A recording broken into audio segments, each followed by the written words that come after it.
Welcome to Ruthvi Kannada logs. ನಾನು ಶೋಭಾ. ಎಲ್ಲರೂ ಹೇಗಿದ್ದೀರಾ? ನಾನು ಚೆನ್ನಾಗಿದ್ದೀನಿ, ನೀವೆಲ್ಲರೂ ಚೆನ್ನಾಗಿದ್ದೀರಾ ಅಂತ ಭಾವಿಸ್ತಾ ಇವತ್ತಿನ ಲಾಗ್ನ ಸ್ಟಾರ್ಟ್ ಮಾಡ್ತಾ ಇದ್ದೀನಿ. ಇವತ್ತಿನ ಲಾಗಲ್ಲಿ ಒಂದು ಉಪಯುಕ್ತವಾದಂಥ ಮಾಹಿತಿಯನ್ನು ನಾನು ಕೊಡೋದಕ್ಕೆ ಇಷ್ಟಪಡ್ತೀನಿ.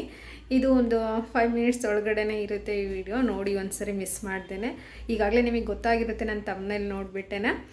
ನಾನು ಶಂಖಪುಷ್ಪದ ಟೀ ಇವತ್ತು ಅದ್ರ ಬಗ್ಗೆ ನಾನು ಸ್ವಲ್ಪ ತಿಳಿಸೋದಕ್ಕೆ ಇಷ್ಟಪಡ್ತೀನಿ.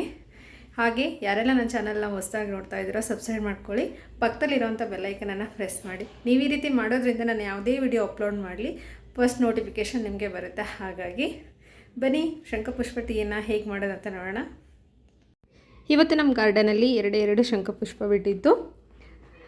ಹಾಗೆ ಇದನ್ನು ಅಪರಾಜಿತ ಪುಷ್ಪ ಅಂತಲೂ ಸಹ ಕರೀತಾರೆ. ಇದು ತುಂಬಾ ಔಷಧೀಯ ಗುಣಗಳನ್ನು ಒಳಗೊಂಡಿದೆ. ಇದರ ಮಹತ್ವವನ್ನು ನೋಡೋದಾದರೆ ಚರ್ಮದ ಕಾಂತಿಯನ್ನು, ಹೃದಯದ ಆರೋಗ್ಯ ಸಮಸ್ಯೆಯನ್ನು, ಡಯಾಬಿಟಿಸ್ನೆಲ್ಲನೂ ಸಹ ನಿಯಂತ್ರಿಸುತ್ತೆ. ಹಾಗೆ ತಲೆನೋವು, ಅರ್ಧ ತಲೆನೋವು ಇದನ್ನು ಸಹ ನಿಯಂತ್ರಣಗೊಳಿಸುತ್ತೆ. ಹಾಗೆ ಮೆಮೊರಿ ಶಕ್ತಿಯನ್ನು ನಮಗೆ ಹೆಚ್ಚಿಸುತ್ತೆ.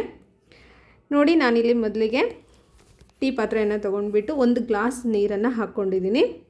ಅಂದರೆ ನಿಮಗೆ ಟೀ ಕ್ವಾಂಟಿಟಿ ಎಷ್ಟು ಬೇಕೋ ಅಷ್ಟು ನೀರನ್ನು ಹಾಕೋಬೋದು. ನಾನು 2 ಹೂ ಇರೋದ್ರಿಂದ ನಾನಿಲ್ಲಿ ಒಂದು ಚಿಕ್ಕ ಕಾಫಿ ಲೋಟಕ್ಕೆ ಸರಿಯಾಗಿ ನಾನು ನೀರನ್ನು ತೊಗೊಂಡಿದ್ದೀನಿ. ನೋಡಿ, 2 ಬರೀ ನೀರು ಮತ್ತು ಶಂಖಪುಷ್ಪ ಅಷ್ಟೇ, ನಾನು ಬೇರೆ ಏನೂ ಸಹ ಇದಕ್ಕೆ ಆ್ಯಡ್ ಮಾಡಿಲ್ಲ. ಇದು ಚೆನ್ನಾಗಿ ಕುದಿಬೇಕು, ಸ್ವಲ್ಪ ಕಲರ್ ಬಿಡೋವರೆಗೂ ಸಹ ಕುದಿಬೇಕು. ಹಾಗೆ ಕೆಮ್ಮು, ಕಫ, ಶೀತ ಇದ್ದಾಗ ಕಷಾಯದ ಥರನೂ ಸಹ ನಾವು ಮಾಡಿಕೊಂಡು ಕುಡಿಬೋದು. ಕಷಾಯ ಹೇಗೆ ಮಾಡೋದು ಅಂತ ಹೇಳಿಬಿಟ್ಟು ನಾನು ನೆಕ್ಸ್ಟ್ ವ್ಲಾಗಲ್ಲಿ ನಿಮಗೆ ತೋರಿಸ್ತೀನಿ. ನೋಡಿ, ಈಗ ಕುದೀತಾ ಬರ್ತಾ ಇದೆ. ಈ ರೀತಿ ಬಬಲ್ಸ್ ಆಗಿ ನೀಟಾಗಿ ಕುದೀತಾ ಬರಬೇಕು. ಹಾಗೆ ಕೂದಲು ಸಮಸ್ಯೆಯನ್ನು ಸಹ ನಿವಾರಣೆಗೊಳಿಸುತ್ತೆ. ಕೂದಲು ತುಂಬ ವೃದ್ಧಿಯಾಗಿ ಬೆಳೆಯುವಂತೆ ಸಹ ಇದು ಸಹಕಾರಿಯಾಗುತ್ತದೆ. ಆದಷ್ಟು ವಾರದಲ್ಲಿ 1 ದಿನ ನಾವು ಇದನ್ನು ಕುಡಿಯೋದ್ರಿಂದ ಅದರ ಉಪಯೋಗವನ್ನು ನಾವು ಪಡ್ಕೋಬೋದು. ಹಾಗೆ ಹ್ಯುಮಿಡಿಟಿ ಪವರ್ ಅನ್ನೋದು ನಮ್ಮಲ್ಲೂ ಸಹ ಸ್ವಲ್ಪ ಹೆಚ್ಚಾಗ್ತಾ ಹೋಗುತ್ತೆ.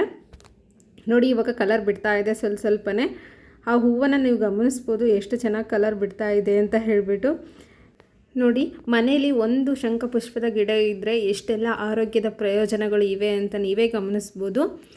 ಹಾಗೆ ಈ ರೀತಿಯ ಹಲವಾರು ನಾನು ಕುಕ್ಕಿಂಗ್ ವ್ಲಾಗ್ಸ್ ಆಗಿರ್ಬೋದು ಮತ್ತು ಟ್ರಿಪ್ ವ್ಲಾಗ್ಸ್ನ ಆಲ್ರೆಡಿ ಅಪ್ಲೋಡ್ ಮಾಡಿದ್ದೀನಿ. ಮೇಲ್ಗಡೆ ಐ ಕಾರ್ಡು ಮತ್ತು ಕೆಳಗಡೆ ಡಿಸ್ಕ್ರಿಪ್ಷನ್ ಬಾಕ್ಸಲ್ಲೂ ಸಹ ಹಾಕಿರ್ತೀನಿ, ಚೆಕ್ ಮಾಡೋದನ್ನು ಮರಿಬೇಡಿ. ಈ ರೀತಿ ಆ ಶಂಖಪುಷ್ಪದ ಗಿಡವನ್ನು ಬೆಳೆಸೋದ್ರಿಂದ ನಾವು ಪ್ರತಿನಿತ್ಯ ಅಥವಾ ವಾರದಲ್ಲಿ ಒಮ್ಮೆ ಆದರೂ ಸಹ ಈ ಥರ ಟೀ ಮತ್ತು ಕಷಾಯವನ್ನು ಮಾಡಿ ಆರೋಗ್ಯವನ್ನು ವೃದ್ಧಿಸ್ಕೊಳ್ಬೋದು. ಮಕ್ಕಳಿಗೂ ಸಹ ನಾವು ವಾರದಲ್ಲಿ ಒಮ್ಮೆ ಇದನ್ನು ಕೊಡೋದ್ರಿಂದ ಮಕ್ಕಳ ನೆನಪಿನ ಶಕ್ತಿ ಹೆಚ್ಚಾಗ್ತಾ ಹೋಗುತ್ತೆ.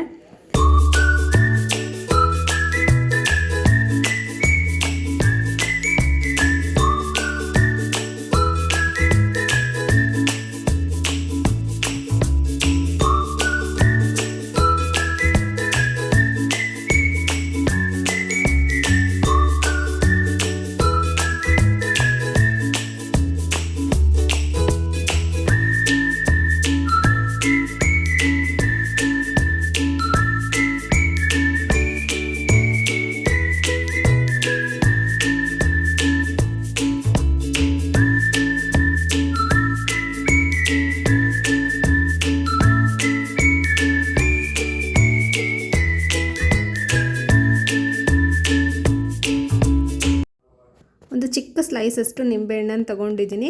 ಒಂದು 4-5 ಡ್ರಾಪ್ ಹಾಕಿದರೆ ಸಾಕಾಗುತ್ತೆ. ಟೇಸ್ಟ್ ಚೆನ್ನಾಗಿ ಕೊಡುತ್ತೆ. ಹಾಗಾಗಿ ಯಾಕಂದರೆ ನಾವೇನು ಫ್ಲೇವರ್ ಹಾಕಿರೋದಲ್ಲ ಅಲ್ವಾ, ಹಾಗಾಗಿ ನಿಂಬೆಹಣ್ಣು ಹಾಕೋದ್ರಿಂದ ಒಂಥರ ಟೇಸ್ಟು ಡಿಫ್ರೆಂಟ್ ಆಗಿರುತ್ತೆ. ನೋಡಿ, ಕಲರ್ ಯಾವ ರೀತಿ ಚೇಂಜ್ ಆಗ್ತಿದೆ ಅಂತ ಹೇಳ್ಬಿಟ್ಟು ನೀವು ಗಮನಿಸ್ಬೋದು. ಟೇಸ್ಟು ಸಹ ಚೆನ್ನಾಗಿರುತ್ತೆ. ನಿಂಬೆಹಣ್ಣು ಸಹ ನಮ್ಮ ದೇಹಕ್ಕೆ ತಂಪನ್ನು ಕೊಡುತ್ತೆ. ಹಾಗೆ